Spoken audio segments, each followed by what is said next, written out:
नमस्कार दोस्तों, दिव्यांशु की पोटली पर संडे स्पेशल में आपका स्वागत है। जैसा कि मैंने पिछले संडे को आपको एलटीसी से जुड़ी हुई कुछ जानकारियां दी थी ताकि आपका जब क्लेम सेटल के लिए जाएं आप तो आपको कोई दिक्कतों का सामना नहीं करना पड़े।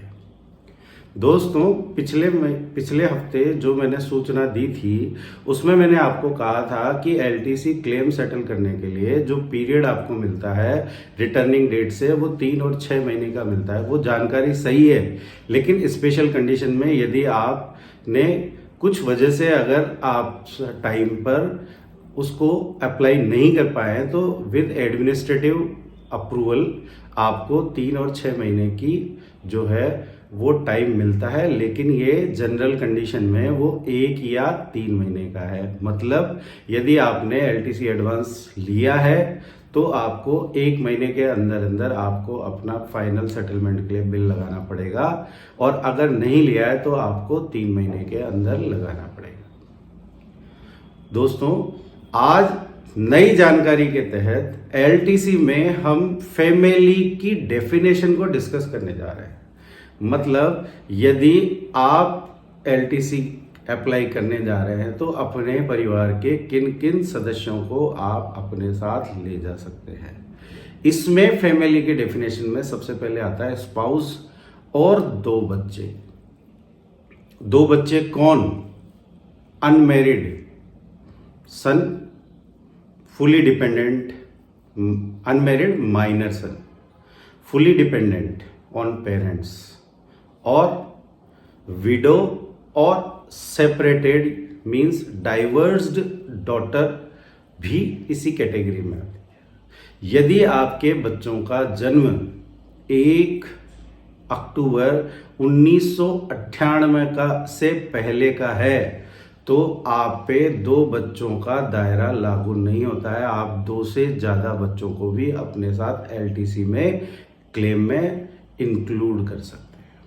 इसके अलावा फैमिली में अगर आपके माता पिता जिंदा हैं या सौतेले माता पिता, दोनों जो कि आप पे फुली डिपेंडेंट हो। फुली डिपेंडेंट की डेफिनेशन जो है यानी कि उनकी 1/9/2008 के अनुसार उनकी सारे सोर्स से जो इनकम है वो 3500 रुपये से ज़्यादा नहीं है, तो आप अपने साथ अपने माता पिता को भी ले जा सकते हैं।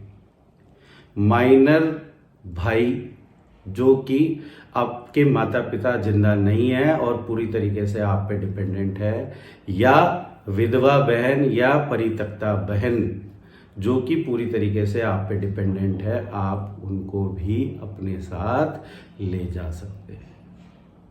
इसके अलावा मैंने पिछले वीडियो में आपको समझाया था कि एक ब्लॉक ईयर में एक एम्प्लॉय को 3 होम टाउन एलटीसी और 1 ऑल इंडिया एलटीसी का लाभ मिलता है, लेकिन वो सर्विस की ज्वाइनिंग से पहले 8 साल तक के लोगों के लिए ही अवेलेबल है।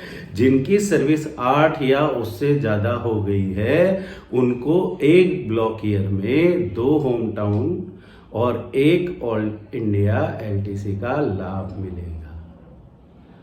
लेकिन जिन लोगों को 8 साल से ऊपर की सर्विस हो गई है उनको कैरी फॉरवर्ड एलटीसी का लाभ मिलेगा, जो कि फ्रेश रिक्रूटी के केस में नहीं आता है।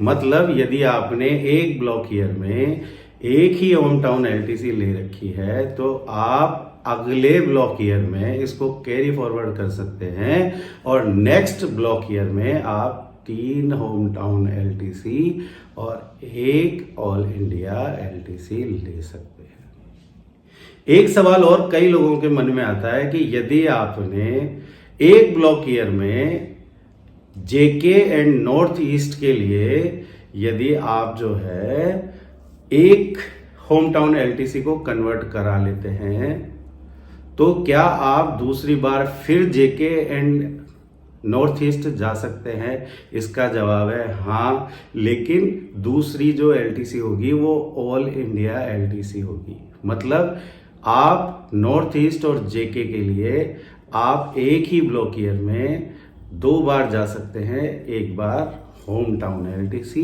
दूसरी बार ऑल इंडिया LTC। इसके अलावा यदि आपने 1 साल में ही 2 बार अपने होम टाउन के लिए ट्रैवल किया है तो आप दोनों होम टाउन LTC का लाभ एक ही साल में उठा सकते हैं। अब इसमें एक चीज जो स्पेशली मेंशन मैं करना चाहता हूं वो ये है कि यदि किसी भी कर्मचारी की पत्नी या कर्मचारी का पति ऑल इंडियन रेलवे में है, इंडियन रेलवेज या नेशनल एयरलाइंस में है, तो वो LTC के लिए एलिजिबल नहीं है। और वो कर्मचारी जो कि अपनी सेवा से निलंबित चल रहे हैं, मीन्स सस्पेंडेड है, वो कर्मचारी भी LTC का लाभ नहीं ले सकते। इसके अलावा हम जो बात करना चाहते हैं वो ये है कि LTC एक बहुत ही विस्तृत चैप्टर है। इस चैप्टर को हम लगातार एक ही वीडियो में नहीं बना सकते। कई लोग मुझे सजेशन देते हैं कि आप इसमें ये भी इंक्लूड करिए, वो भी इंक्लूड करिए, लेकिन उस वजह से अगर मैं सारी चीज़ें एक ही उसमें समझाने लग जाऊंगा तो वो वीडियो लंबा हो जाएगा और जो बाकी लोग जो कि सरकारी कर्मचारी नहीं है उनका इंटरेस्ट इसमें नहीं आएगा। तो मेरा अनुरोध है कि मैं ये सब जानकारियाँ छोटे छोटे हिस्सों में आपकी डिमांड पर क्लियर करता रहूँगा। आशा है आज के सब्जेक्ट में मैंने कुछ डाउट्स जो कि पिछले वीडियो में रह गए थे और कुछ डेफिनेशंस जो कि मैंने नई ऐड करी है आपको पसंद आई होगी। और यदि पसंद आई है तो जैसा कि मैं हर बार बोलता हूँ, वीडियो को लाइक कर दो और जाते जाते आपके भाई के चैनल को सब्सक्राइब जरूर कर लेना। धन्यवाद। आज के लिए दिव्यांशु की पोटली पर बस इतना है।